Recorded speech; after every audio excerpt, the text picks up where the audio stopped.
Anyway, feel free to continue that story I wasn't listening to. Okay, so the yeah, it's just for me personally, it's just hard to strategize between killing out the little guys who are taking pot shots or killing out the big guy taking the big hits. So Yeah, no, well, seriously, I always have the same problem with video games. Personally, I always tend to go for the big guy rather than the little guys taking pot shots, because, I don't know, the big guy always seems easier to avoid. Oh, and by the way, this is just demonstration that you cannot get it by jumping from this side. So, yeah, instead you have to do it this way. I tried it a couple of times myself, and then copied the correct way when I saw how it was done. Yeah, I think it has something to do with the angle or maybe the height that it's positioned at. Anyway, this is an artifact of the champion. They're worth considerably more than artifacts of the soldier, being that there's only 6 of them.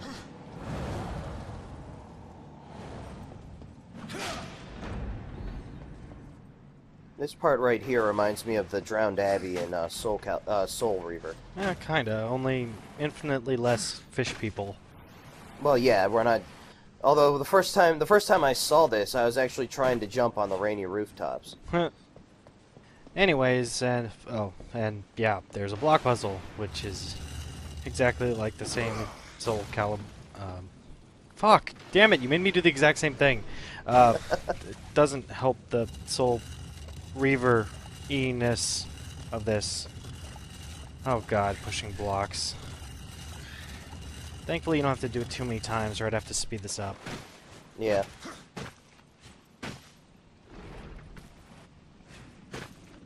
There we go. Anyway, so here's a door. And there's a thing above the door. Yeah.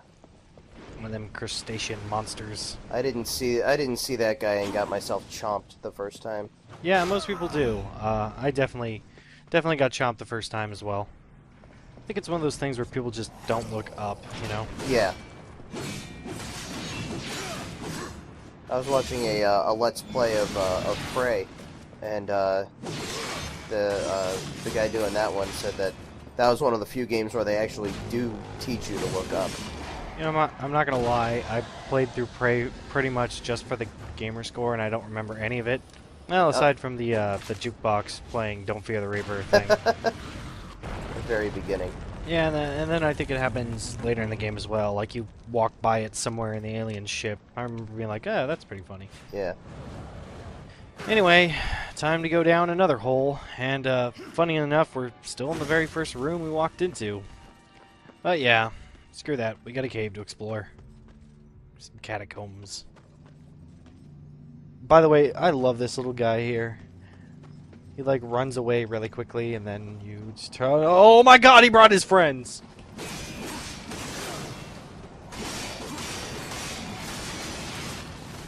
think that's actually 5 mobs, which is kind of a lot, but whatever. Yeah, I like how you clear them all out though with the scythe. That right there shows exactly how useful and versatile the scythe really is. Yeah, the scythe is just... It's a fantastic crowd-clearing weapon, and it has one other function, which is actually ironically similar to a weapon we're about to get, but in which is just consistent damage. But the crowd clearing, just swiping abilities of the scythe are just fantastic. I'm pretty certain once I get the next ability, I don't really use the scythe too much more. I will be just... I need to learn to manage juggling in between all those. I'm sure it'll be much more awesome if I'm just ripping through abilities. Yeah, it'd be a lot more entertaining to watch rather than this boring crap. Oh, well, thank you. I worked so hard on it. I mean, you're doing such a great job, and I can't wait for it to be more exciting. So ungrateful.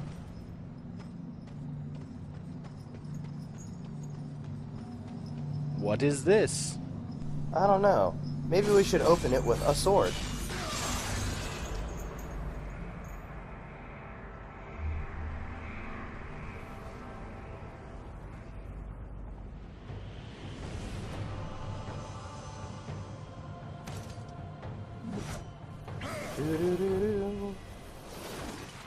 And we get the boomerang. Crossblade. Glaive. crossblade can be used on these fire keys, or flame shrikes. Yeah. This is straight up Zelda. Yeah. And so you'll notice that I've been using the lock on. One of them wouldn't lock on. It's because I'm not actually at the right distance. In this section, it's actually just a lot easier to just use L targeting, throw it, and then it'll kill the guy, whatever. Even if I do lock on and actually get it, the damage is not enough to even kill one. You actually have to charge it for almost a full before it'll actually rip them apart. Let's see if I actually get it. Nope, I don't. Like I said, that's probably a good thing, because I would have probably got myself hurt more. Kind of funny that demonstrating the ability the way I wanted to would have actually probably hurt me more in the process, though. Right. Here's a good example of it. You'll see how it almost very immediately jumps to the next target and then stays on that third target for a long time. So if you're actually using it to try to pin down someone, you have to keep that in mind.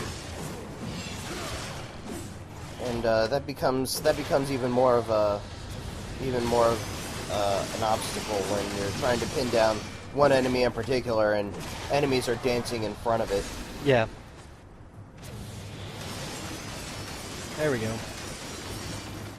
Well, it's funny, the crossblade still actually is relatively weak across the board. And we have a new enemy. But yeah, it's relatively weak. It unfortunately can't even just take out a guy instantaneously like they did when that guy was even ready for the finisher.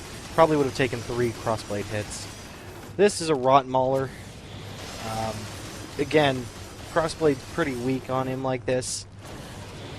You'll see that really all it's doing is dispelling his little miasma. What's good about the crossblade, and something that the game will kind of force you to demonstrate later, is that when using the awesome finisher. Also, you see once this guy's done, you just throw a crossblade at him and he explodes, and he will actually poison anyone in that area, so you can use it to poison other enemies. And when you're using the crossblade to dispel his poison attack, or his poison status, whatever, if you hit an enemy on the return trip, it will damn it, Mark Hamill. I tried. You were saying?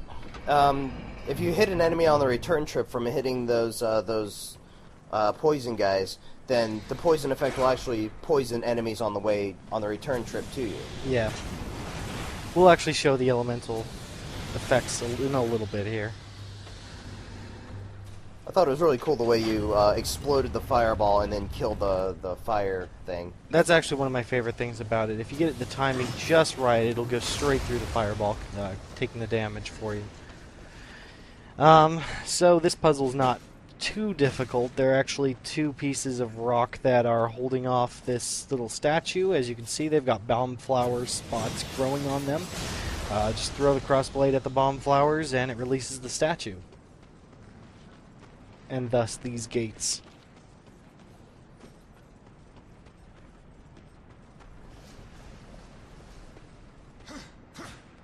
I'm really glad I decided not to try that.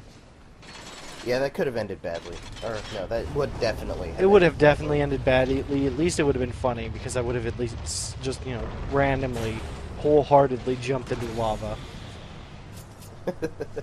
Yeah. Bong. I do appreciate that the statue is at least dripping lava.